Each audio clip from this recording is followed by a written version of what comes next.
Peggy 16.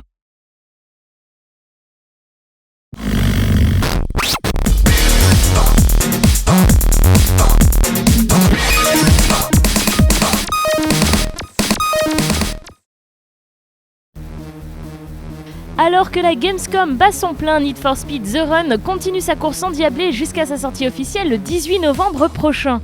Je vous laisse découvrir en images le stand de la Gamescom, un stand blindé qui, pour le coup, carbure.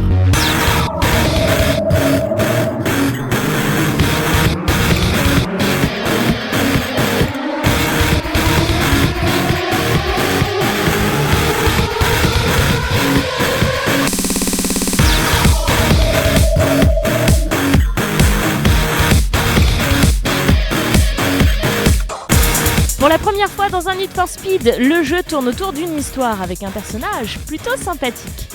You play Jack, who is a guy with, let's just say, a sordid past. And the game starts and he's in a bit of a predicament, and really the only way he can get out of it is to enter this cross-country race across the United States and win the $25 million and basically settle some debts that if he doesn't do, he's not going to survive. So it's pretty intense. As he's racing along, it's not just your standard kind of beat 8 people to the finish line. He's moving along, and we've got a variety of modes that really hype up and reinforce the drama inside of the game. Peux-tu nous donner quelques détails sur cette fameuse course San Francisco-New York? Well, you start in San Francisco, and you're going to race along, and you get to New York City first. You have to beat 200 other racers, and really. The cool thing about this game is that for the first time ever in Need for Speed history, we're actually in real-world locations.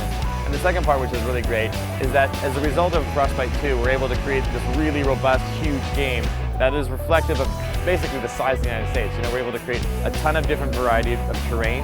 So we've got everything from deserts to lush mountains to snowy mountains to lush forests, I should say, to cities and just a whole farmlands, a whole bunch of stuff.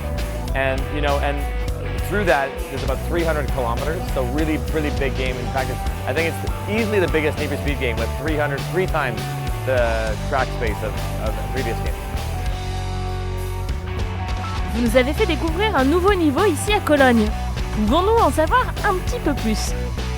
At Gamescom here, we unveiled our new Avalanche level, and you know, at certain points in the game, we wanted to really create an epic Hollywood, big budget, Michael Bay sort of moment that people were like, and you know, one of the ways that we were able to do that in this case is combine almost our little battle or a rival mode where you're battling against a driver. You've got the opponent car in the Avalanche game. It's an Audi R8, and then but we wanted to add up that and fuse it with sort of our survival mode where we've got, in this case, an environmental impact on the car, and there's an avalanche coming down.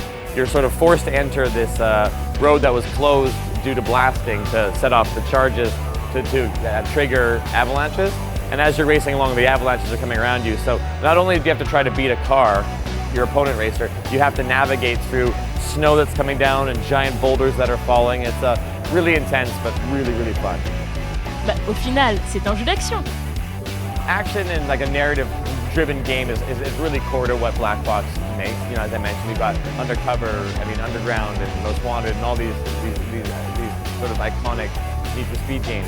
And what we want to do is sort of take that action and really kind of give a more modern take on it. Tell the story that we've always wanted to take and just even higher, really amp up the danger and just the intensity. So, you know, we've got the player always in the moment. As we're telling the story, you're in the story, you're living and you're feeling that danger. And it's really, and it's everything from autolog to just the way we're telling the story, to mountains coming down on you, to helicopters shooting at you, to battling opponents. I mean, it is truly an intense experience. Tons of fun.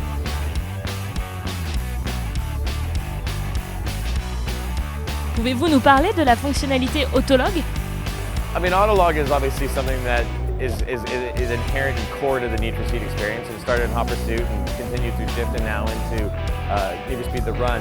And the great thing about autolog in The Run is, you know, in previous games it was always based around comparing your time against your friends on a particular track. Whereas this one, we actually baked it into the entire career. So while in the career you're beating 200 other racers to New York City, but we wanted to make the race more personal. So now you actually need to get to set the fastest time amongst your friends to New York. So it doesn't feel quite as lonely, and it really amps up the motivation and the danger as you're looking at it and you're racing. You're like, I won the race. And then you look down and you're like, but my friend is still 2 minutes ahead of me. So now there's success inside the game, and then there's the bragging rights amongst your friends. So it really personalizes the game a lot, which is great. We can't wait for you guys to check it out. November 18th. It's on PS3, Xbox 360, PC, Wii, 3DS, and various mobile applications.